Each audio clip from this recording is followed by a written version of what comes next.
Hello friends, எல்லாருக்கும் வணக்கம். இப்போ நம்ம குழந்தைகள்லாம் வீட்டில் இருக்காங்க இல்லைங்களா?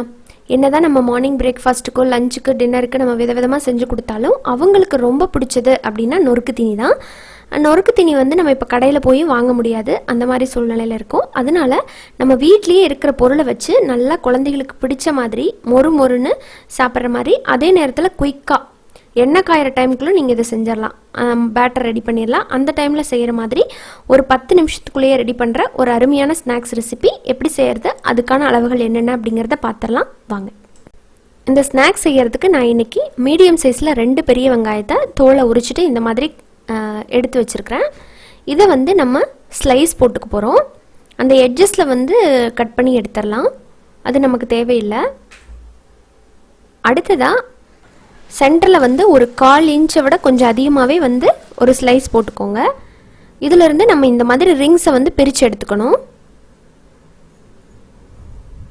இதே மாதிரி 2 வெங்காயத்தையும் கட் பண்ணி நம்ம ரிங்ஸை பிரித்து எடுத்துக்கலாம். இந்த ஸ்நாக்ஸ் அதிகமாக நீங்கள் கடையில் வாங்கி சாப்பிட்ருப்பீங்க. வீட்லேயே ரொம்ப எளிமையாக செஞ்சிடலாம், ரொம்ப ஹெல்த்தியும் கூட.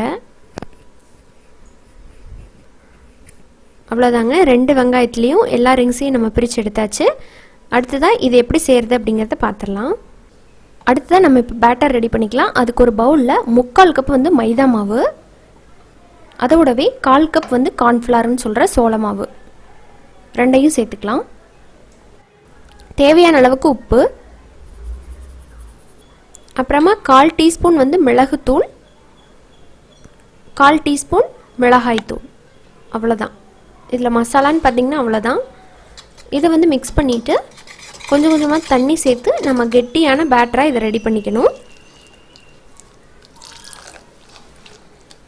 கொஞ்சம் கொஞ்சமாக தண்ணி சேர்த்து மிக்ஸ் பண்ணிக்கோங்க, ரொம்ப தண்ணியாட்ட போயிடக்கூடாது. பேட்டரோட கன்சிஸ்டன்சி இந்த அளவுக்கு இருக்கணும், அப்போ தான் உங்களுக்கு ஆனியனில் ஒட்டும்.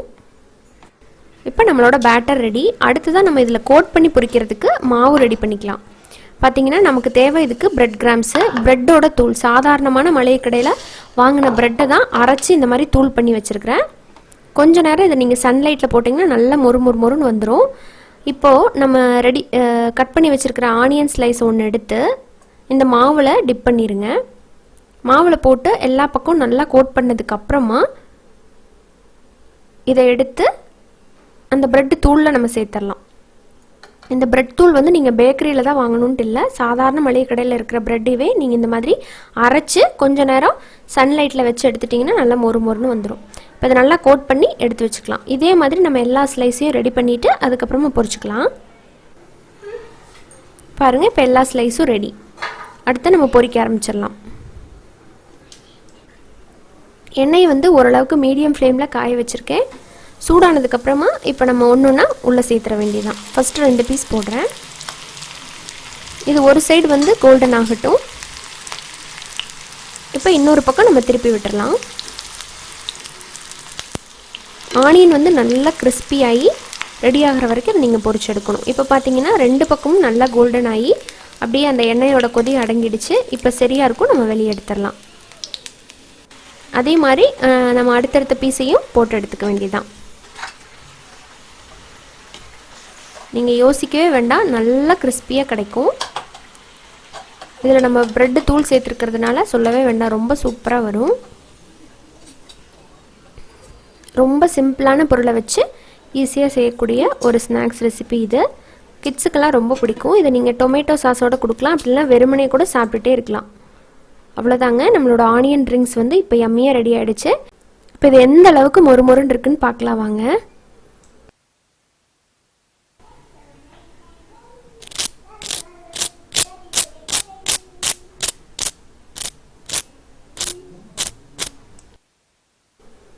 இந்த அளவுக்கு நல்லா மொறுன்னு இருந்தது. அதே மாதிரி சாப்பிட்றதுக்கும் ரொம்ப டேஸ்ட்டாக இருந்தது. இதில் நம்ம கம்மியான பொருள் சேர்த்துருக்கிறதுனால சாப்பிட்றதுக்கு எப்படி இருக்குமோ அப்படின்னு நீங்கள் யோசிக்கவே வேண்டாம். அந்த ஆனியனில் முதவே ஸ்வீட் ஃப்ளேவர் இருக்கும் இல்லைங்களா, அதோடு சேர்த்து நம்ம சேர்த்துருக்கிற அந்த மைல்டான காரத்தோட நல்லா மொறுன்னு நல்லா இருந்தது. செஞ்சு பாருங்கள், உங்கள் குழந்தைகளுக்கும் செஞ்சு கொடுங்க. செஞ்சு கொடுத்துட்டு அவங்க என்ன சொன்னாங்க, எப்படி இருந்தது அப்படிங்கிற ஃபீட்பேக்கையும் மறக்காமல் என் கூட ஷேர் பண்ணிக்கோங்க. இந்த வீடியோ உங்களுக்கு பிடிச்சிருந்ததுன்னா நம்ம சேனல் நிக்கிஸ் கிச்சனை சப்ஸ்கிரைப் பண்ணிவிட்டு கூட இருக்கிற பெல் சிம்பிள் அழுத்தி விட்டுருங்க.